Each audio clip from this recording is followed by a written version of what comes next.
Hey everyone, welcoming you guys to mobile Pathshala. And आज की इस वीडियो में हम डिस्कस करने वाले हैं इंग्लिश पेडागोजी के अच्छे इंपॉर्टेंट क्वेश्चंस। इनको हम डिस्कस करेंगे, लेकिन उसके पहले आप लोग लिंक को शेयर कर देंगे एक बार और पूरी वीडियो देखेंगे। अगर आपको वीडियो पसंद आती है तो शेयर एंड सब्सक्राइब आपका बनता है। वीडियो को लाइक करना बिल्कुल ना भूलिएगा। तो स्टार्ट करेंगे आज हम पहले क्वेश्चन से। आप सभी को आंसर करना है, ठीक है। चलिए, जो पहला क्वेश्चन है हमारा, ये प्रीवियस ईयर के क्वेश्चंस हम कर रहे हैं गाइस। तो प्रीवियस ईयर के क्वेश्चंस, क्योंकि अब सीटेट के जो क्वेश्चंस होते हैं वो रिपीटेड होते हैं हमेशा, मतलब आप पिछले साल के क्वेश्चंस नेक्स्ट ईयर में देख पाओगे बहुत ही आराम से, क्योंकि बहुत ही फैक्चुअल क्वेश्चंस आते हैं सीटेट में। बट इस बार के 2021 के एग्जाम में एप्लीकेशन बेस्ड क्वेश्चंस आएंगे, तो इसलिए आपको अभी तैयार रहना है। इसके लिए मॉक वगैरह देते रहिए। फिलहाल हम प्रैक्टिस करते हैं यहाँ रेगुलर क्वेश्चंस को, तो आपको भी इसे देखना ही देखना है, ठीक है। देखिए यहाँ पर जो पहला क्वेश्चन कहता है, curriculum development follows the following sequence. जो करिकुलम डेवलपमेंट होता है वो किस तरह के सीक्वेंस को फॉलो करता है। करिकुलम डेवलपमेंट का मतलब होता है जो सिलेबस यानी कि जो पाठ्यक्रम का विकास है और जो बच्चों को हम सिखाते हैं वो किस तरह के करिकुलम को फॉलो करता है। पहला ऑप्शन कहता है असेसमेंट ऑफ नीड्स, मतलब हमें असेसमेंट की जरूरत ही क्या है, और formulation of objectives, selection of text, learning experience, evaluation. यहाँ पर आपका सी ऑप्शन करेक्ट हो जाता है।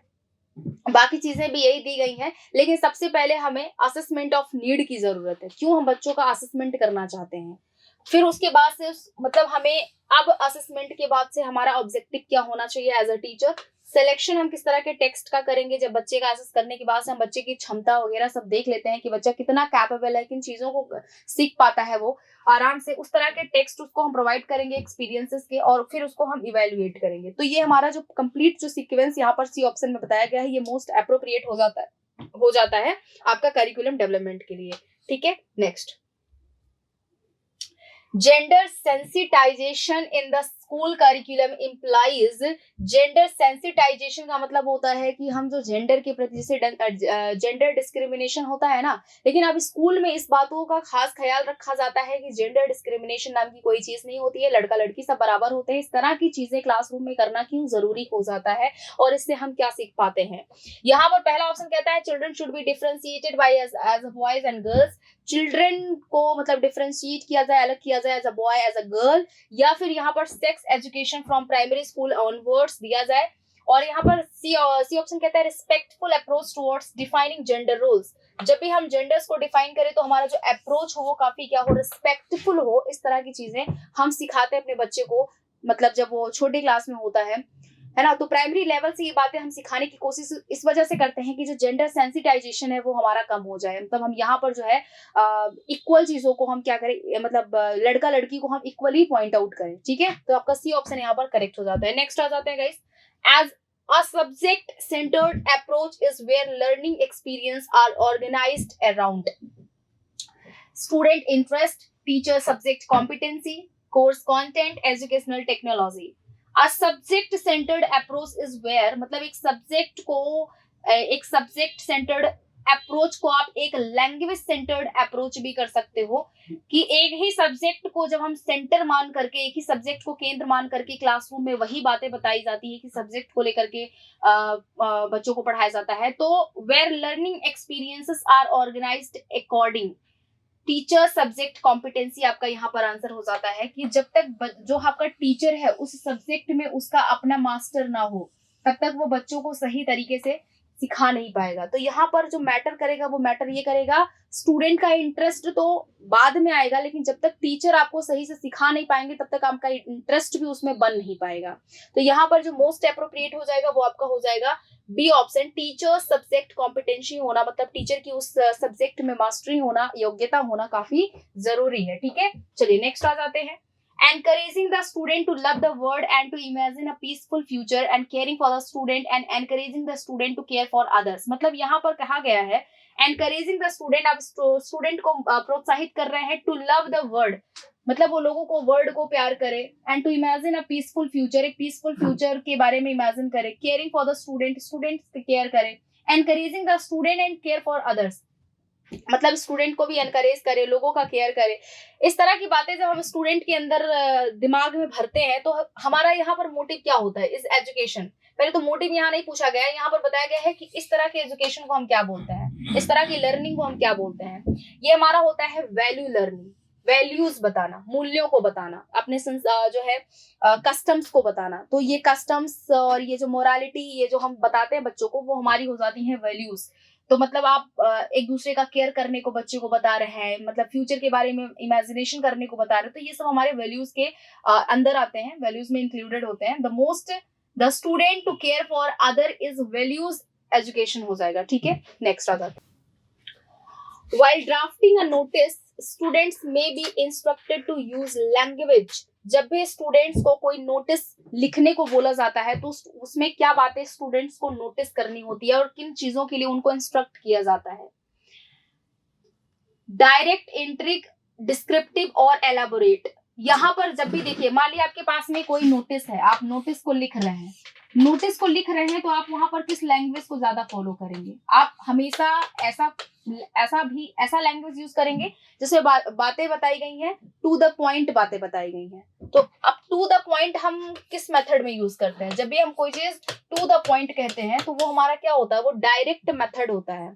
जब भी कोई भी बात टू द पॉइंट बताई जाती है तो वो हमारा डायरेक्ट मेथड हो जाता है। यहाँ पर आपका बन जाएगा ए ऑप्शन मोस्ट एप्रोप्रिएट। ठीक है, तो जब भी कोई नोटिस बच्चों को ड्राफ्ट करने के लिए बोला जाता है, स्टूडेंट में be instructed to use direct language. Notice में बच्चे को इस बात के लिए इंस्ट्रक्ट किया जाता है कि वो डायरेक्ट लैंग्वेज का यूज करे, यानी टू द पॉइंट बात करे, बिल्कुल इधर उधर की बात ना करे। Clear? Next, enriching the curriculum for learners who are gifted and talented। वो स्टूडेंट जो गिफ्टेड है, जो टैलेंटेड है, उनके लिए किस तरह का करिकुलम डिसाइड करना चाहिए क्लासरूम में। पहला कहता है give them leadership role in class activities. भाई अगर बच्चा गिफ्टेड है, यानी कि गॉड गिफ्टेड है, टैलेंटेड है, तो उसको हम क्लास का लीडर्स बना दे, उसको हम लीडरशिप दे दे क्लास का। मुझे नहीं लगता है कि ऐसा कुछ भी अपॉर्चुनिटी उन बच्चों को देना चाहिए। ठीक है, वो अलग बात है कि हम डिसाइड कर लेते हैं कि जो बच्चा बहुत तेज होगा क्लास में लीडर को, क्लास में मॉनिटर, हम उसी को बना देंगे, बट ये कोई लॉजिक नहीं होता है ना। जो मोस्ट एक्टिव बच्चा होता है उसको भी लेकर के एक बार कंसीडर कर सकते हैं। Increase complexity of curriculum for them to experience a wider variety of language and opportunities for creativity। Increase complexity of curriculum, हमें curriculum यानी पाठ्यक्रम की जो जटिलता है उसको बढ़ा देनी चाहिए जो बच्चे हमारे टैलेंटेड होते हैं उनके लिए। For them to experience, उनके लिए, ताकि वो अनुभव करे, एक्सपीरियंस करे वाइडर वेराइटी ऑफ लैंग्वेज को, और ज्यादा लैंग्वेज को वो एक्सपीरियंस करे और अपॉर्चुनिटीज को वो क्रिएट करे। इसके लिए हमें उनका जो लेवल है वो ज्यादा बढ़ा देना चाहिए। बिल्कुल अच्छी बात है भाई। अगर कोई बच्चा जो है 10th का मैथ सॉल्व कर ले जा रहा है, तो उसका 10th का मैथ सॉल्व करने वाला बच्चा 5th की क्लास में बैठा हुआ है, तो जाहिर सी बात है टीचर ये कोशिश करेंगी कि उसके लेवल को बढ़ाया जाए, ताकि उसी क्लास में बैठ के और बच्चे को मोटिवेट करे, साथ में कुछ एक्स्ट्रा भी सीखे और अपॉर्चुनिटीज को क्रिएट करे। क्लियर? सो आपका सी ऑप्शन यहाँ पर, बी ऑप्शन यहाँ पर करेक्ट हो जाता है गाइस। नेक्स्ट आ जाते हैं हम। How can you get shy student to speak when they do not want to. आप ऐसे बच्चे जो बोल नहीं पाते हैं, जो इंट्रोवर्ट होते हैं, आप उनको कैसे उनकी हेल्प कैसे कर सकते हैं बोलने में। As a teacher, when they do not when they not want to speak, as a teacher, जब बच्चा बोलना ही नहीं चाहता है तो as a teacher आप क्या वहां पर करेंगे? देखिए ऑप्शन ये आता है, don't put pressure on them to come up with a response quickly. आप उन पर बिल्कुल भी प्रेशर नहीं करेंगे कि वो तुरंत रिस्पॉन्स करें चीजों का। Change the topic to suit the student ability. आप ऐसे टॉपिक को बिल्कुल चेंज नहीं करेंगे जो स्टूडेंट की एबिलिटी से मैच ना करता हो, ऐसे टॉपिक को आप बिल्कुल भी उसे नहीं पढ़ाएंगे। अब देखो ये नेगेटिव हो जाता है, ऐसा कुछ भी हम नहीं करने वाले हैं। Give a list of words with meaning to learn and use. बच्चा इंट्रोवर्ट है और आप उसको वर्ड मीनिंग पकड़ा रहे हैं। बच्चा इंट्रोवर्ट है, आप उसको वर्ड मीनिंग पकड़ा रहे हैं, ये कहाँ का लॉजिक हो जाता है? तो यानी कि सी ऑप्शन भी नहीं होगा। Conduct special classes to practise speaking. अब बच्चा इंट्रोवर्ट है तो उसके लिए स्पेशल क्लास रखी जाएगी ताकि वो बोलना सीख जाए। बोलना उसको आता है बट वो शाई है, वो बोल नहीं पाता है। तो ऐसे में आपको एक चीज ध्यान रखना है, उसमें प्रेशर नहीं करना है कि आप तुरंत रिस्पॉन्स करो।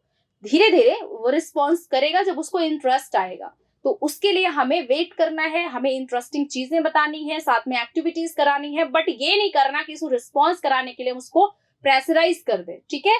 तो आपका ए ऑप्शन यहाँ पर गाइस मोस्ट एप्रोप्रिएट हो जाता है। नेक्स्ट आ जाते हैं, which one of the following principle is not appropriate vocabulary development. अगर हम बच्चों की वोकैबुलरी बढ़ाना चाहते हैं, इंक्रीज करना चाहते हैं, सो कौन सा एक ऐसा मेथड है जो एप्रोप्रिएट नहीं होगा वोकैबुलरी सिखाने के लिए। पहला कहता है यहाँ पर provide opportunities to consult a dictionary. भाई अगर मुझे वोकैबुलरी पढ़ानी है तो मुझे डिक्शनरी का यूज बच्चों को करने के लिए कहना होगा। Integrate new words with old, हमें अपने पुराने वर्ड्स को नए वर्ड्स के साथ इंटीग्रेट करना होगा। Make a new word real by connecting to the learners word, make a new word real and by connecting to the learners word, हमें जो लर्नर को पहले की लैंग्वेज आती है या उसके एक्चुअल जो भी एग्जांपल्स हो उनके वर्ड्स को कनेक्ट करना है। And passive vocabulary should be learned by heart. जो पैसिव वोकैबुलरीज हैं जिनको हम जिनको हम इग्नोर करते हैं, ऐसी वोकैबुलरी को हमें बाय हार्ट यानी कि एकदम उनको याद कर लेना है। तो ऐसा कौन सा एप्रोप्रिएट है जो यहाँ पर नहीं है, ये नॉट पर ध्यान दीजिएगा। यहाँ पर लर्निंग में देखो, जब भी कोई चीज मैंने आपको हमेशा बोला है पेडागोजी के क्वेश्चन में कभी भी याद रट्टा मारने पर हम बिल्कुल भी ध्यान नहीं देते हैं। जब भी रट्टा मारने की बात होगी आप इग्नोर कर देंगे, यानी कि ये डी ऑप्शन कहता है जो पैसिव वोकैबुलरीज हैं आप उनको बाय हार्ट क्या कर लो, समझ लो। बाय हार्ट का मतलब होता है उनको रट्टा मार लो, तो रट्टा मारने पर फोकस किया जा रहा है, यानी कि यहाँ पर आपका बन जाता है डी ऑप्शन करेक्ट। ये आपका एप्रोप्रिएट आंसर यहाँ पर नहीं है। बाकी तो रिलेटेबल है, चीजें हम करते हैं। जब भी हमें वोकैबुलरी नहीं आती है तो न्यू को हम ओल्ड को न्यू से हम इंटीग्रेट करते हैं, डिक्शनरी का यूज कर लेते हैं, है ना। कुछ हमारे रियल एग्जाम्पल्स को हम जोड़ करके न्यू वोकैबुलरी सीखते हैं। तो ये सारी चीजें हम करते हैं, ये रिलेटेबल है। बट डी वाला कहता है कि आप चीजों को रट लो, तो ये हमारा यहाँ पर गलत हो जाता है। 10th कहता है story telling should be used frequently in classroom. Story telling हमारी जो होती है, कहानी कहना, कहानी कहना हमारी क्लास में फ्रीक्वेंटली होना चाहिए, रेगुलर होना चाहिए। क्यों होना चाहिए? It Lay's the foundation of logical understanding and imagination. क्योंकि ये जो इस तरह की जो बातें होती हैं वो लॉजिकल अंडरस्टैंडिंग के लिए अप्रोप्रिएट होती है। बच्चा तार्किक तरीके से सोच पाता है, तार्किक दिमाग, तार्किक बुद्धि का यूज कर पाता है। It lays the foundation for others' academic engagement. It allows a student to imagine and relax. It provides space for teachers to engage in other academic tasks. भाई यहाँ पर हमारे BCD जो है ये कॉन्टेक्स्ट से बाहर है, ये अलग अलग बातें कह रहे हैं। तो यहाँ पर आपका जो मोस्ट एप्रोप्रिएट हो जाएगा वो पहला ऑप्शन हो जाएगा। ये कहता है it Lay's the foundation of logical understanding. जब भी आप स्टोरी बताते हो बच्चे को तो वो लॉजिकली सोच पाते हैं कि आगे इसकी क्या बात होगी, इसका क्लाइमैक्स कैसा होगा, ऐसा क्यों हो गया, ऐसा क्यों नहीं होना चाहिए, यानी एनालाइज करने का काम करते हैं। तो एनालाइज और क्रिटिकल थिंकिंग हमारी बच्चों की जो है वहां पर डेवलप होती है, इसलिए हमारा पहला ऑप्शन यहाँ पर क्या हो जाता है, करेक्ट हो जाता है। Next, a learner centred classroom should be one. एक लर्नर सेंटर्ड क्लासरूम ऐसा बच्चा जो कोई क्लास का सेंटर है, यानी कि जो भी टीचिंग है वो बच्चों की एबिलिटीज को ध्यान में रख के की जाती है, उसी को लैंग्वेज सेंटर्ड क्लासरूम बोलते हैं। अब यहाँ पर पूछा गया है कि a learner centred classroom should not be, not को ध्यान में रखना है, ऐसा वो should not be one where, ऐसा बिल्कुल नहीं होना चाहिए जहां पर the learner should do the given exercise silently as silent is better for learning to occur. बच्चों को एक्सरसाइजेस साइलेंटली दी जाती है, ऐसा बिल्कुल नहीं होना चाहिए, इस बात पर ध्यान दिया गया है। The learners are intrinsically interested and inclined to explore. बच्चा खुद अंदर से ही क्या होता है, इंटरेस्टेड होता है, तो और चीजों को वो सीख पाता है। ऐसा कुछ क्लासरूम होना नहीं चाहिए, इस पर हमें फोकस करना है। The teacher acts more as another participants in the learning process. The teacher personal views and feelings are taken into consideration.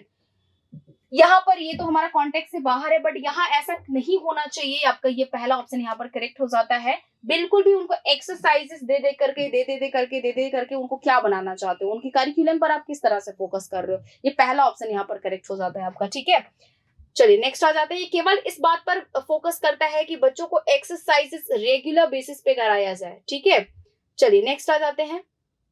A teacher is given a task to be done in groups. What will be the role of the teacher during group work? एक teacher ने बच्चों को task दिया group में करने के लिए, अब उस ग्रुप में टीचर का क्या रोल होगा। ड्यूरिंग द ग्रुप वर्क में टीचर का क्या होगा, ensure that the task is finished on time, so she should remind them of the time again and again. मतलब उसको एज अ ग्रुप वर्क में टीचर का वहां पर जो काम है वो ये है कि वो बच्चों को टाइम के बारे में इंडिकेट करे कि टाइम फिनिश हुआ या क्या हुआ, टाइम को लेकर के इंडिकेट करे। सेकेंड कहते हैं ensure that everyone in a group participates in the task and try to support them if required. Ensure that everyone in a group participates in the task, मतलब ये एंश्योर करने के लिए सारे जो पार्टिसिपेंट्स हैं वो क्लास ग्रुप में हैं या नहीं है, और उनको सपोर्ट करना जरूरी है। The teacher should give full autonomy to the groups and she should sit aside on a chair, उनको पूरा एकदम दे दे कि आप जो मर्जी वो करो और खुद जाके चेयर पे बैठ जाए। Ensure that the student do not make a noise in the class. आपका बी ऑप्शन यहाँ पर करेक्ट हो जाता है, सपोर्ट करने के लिए। टीचर जब भी ग्रुप वर्क देती हैं तो उनका जो रोल होता है उसके दौरान, ग्रुप वर्क के दौरान, ये होता है कि वो बच्चों को सपोर्ट करे। तो आपका बी ऑप्शन यहाँ करेक्ट हो जाता है। Next, maximum participants of student during teaching in a language classroom is possible through discussion and demonstration method के थ्रू बच्चे और ज्यादा आ पाते हैं। जब भी बच्चों को डिस्कशन करने का मौका दिया जाता है, चांस दिया जाता है, तो वो अपने एक्सपीरियंसेस को वहां एक्सप्रेस कर पाते हैं। ऐसे में बच्चे वहां पर ज्यादा संख्या में देखे जाते हैं। तो यहाँ पर ए ऑप्शन करेक्ट हो जाता है। नेक्स्ट आ जाते हैं गाइस हम, which one of the following is not prescribed level of teaching? Memory करना, याद करना भी हमारे टीचिंग में शामिल है, ठीक है, लैंग्वेज करिकुलम में शामिल है, कोई भी करिकुलम में शामिल है। डिफरेंशिएशन, अलग अलग, रिटेंशन, एक कोई धारणा बना लेना, अंडरस्टैंडिंग, समझ। आंसर आपका हो जाएगा बी ऑप्शन, डिफरेंशिएशन करना। विच one of the following is not a prescribe level of teaching? Differentiation हमारी लैंग्वेज में प्रेस्क्राइब नहीं किया गया है, लैंग्वेज टीचिंग में प्रेस्क्राइब नहीं किया गया है, तो आपका यहाँ पर डिफरेंशिएशन आंसर हो जाता है। अलग अलग करके हम यहाँ पर चीजों को करने का फोकस करते हैं, तो जो कि ये हमारी टीचिंग में नहीं शामिल है, तो इसलिए हमारा बी ऑप्शन करेक्ट हो जाता है। Next, a task in a track based language learning, a piece of work which involves engagement with language, a physical activity, an activity for reading, a piece of assignment। A piece of work which involve engagement with language, आपका C option यहाँ correct हो जाता है। A task in task based language learning, जहां पर हम क्या करते होंगे, जहां पर हम जो भी सीख रहे हैं वहां पर हम अपने लैंग्वेज को इंगेज करके सीख रहे हैं। तो इस तरह के जो काम होते हैं, इस तरह का जो हमारा एक अप्रोच होता है, उसको हम अ टास्क इन अ टैक बोलते हैं। Clear? Next, a teacher asked the student of class 3rd to describe their best friends. Teacher बोलती है अपने फ्रेंड्स को आप डिस्क्राइब करो, and she writes the students response on the black board. वो स्टूडेंट जो भी आंसर करते हैं उनको वो ब्लैक बोर्ड पर लिख देती हैं। At last she state that all these describing words on the blackboard are adjectives। पहले वो बच्चों से पूछती हैं कि आप मुझे अपने फ्रेंड्स को डिस्क्राइब करो। बच्चे डिस्क्राइब कर देते हैं, उनको वो ब्लैक बोर्ड पर लिख देती हैं, and then she told the students that all the words are an adjectives। वो बताती हैं कि जितने जो वर्ड्स हैं वो सब एडजेक्टिव्स होते हैं। इस तरह के अप्रोच को हम क्या बोलते हैं? What should we call this kind of approach? इस तरह के अप्रोच को हम इंडक्टिव अप्रोच बोलेंगे, इंडक्टिव मेथड बोलेंगे, जहां पर हम क्या करते हैं, जहां पर हम एग्जाम्पल टू रूल जाते हैं। ठीक है, एग्जाम्पल टू रूल जाते हैं, ज्ञात से अज्ञात की तरफ जाते हैं। तो यहाँ पर हमारा जो है बी ऑप्शन करेक्ट हो जाता है। Next, role play is an activity for promoting. Role play हमारा स्पीकिंग एंड लिसनिंग एक एक्टिविटी होता है जहां पर सुन करके हम सुनते हैं और बोलते हैं। ठीक है, next, brain storming technique is useful for proving students spontaneous sensitivity को हम इम्प्रूव करने के लिए हम ब्रेन स्टॉर्मिंग टेक्निक का यूज करते हैं, जहां पर बच्चे को सिखाया तो कुछ एक चीज आता है जिससे वो बहुत सारी चीजों को सीखता है, तो उसको हम क्या बोलते हैं? ब्रेन स्टॉर्मिंग बोलते हैं। Next, Riya, a teacher of class 2nd, is presenting language items in her instruction, and the learners are doing exactly as she telling them to do what she is practicing। मतलब रिया class 3rd की teacher है, class 2nd की teacher है, और वो बच्चों को as it is चीजों को बोलती है। बच्चे सेम वही चीजें जो वो कहती है, जिस तरह के वो अपना जो हैंड मूवमेंट है, जिस तरह का वो मूवमेंट करती है, सेम चीजें बच्चे कॉपी करके वही चीज करते हैं। अब ये जो क्लास है, ये जो करिकुलम है, इसको हम क्या बोलेंगे? तो ये हमारा हो जाएगा टोटल फिजिकल रिस्पॉन्स हो जाएगा। मतलब आप क्लास में जो एक्टिविटी कर रहे हैं, बच्चे भी आपका कॉपी करके वही एक्टिविटी कर रहे हैं, तो इसको हम टोटल फिजिकल रिस्पॉन्स बोलते हैं। क्लियर? सो गाइज, हमारे आज के 19 क्वेश्चंस हमने कर लिए हैं।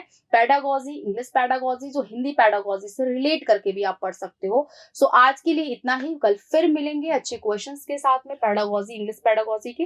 तब तक के लिए thank you so much, bye bye and take care guys.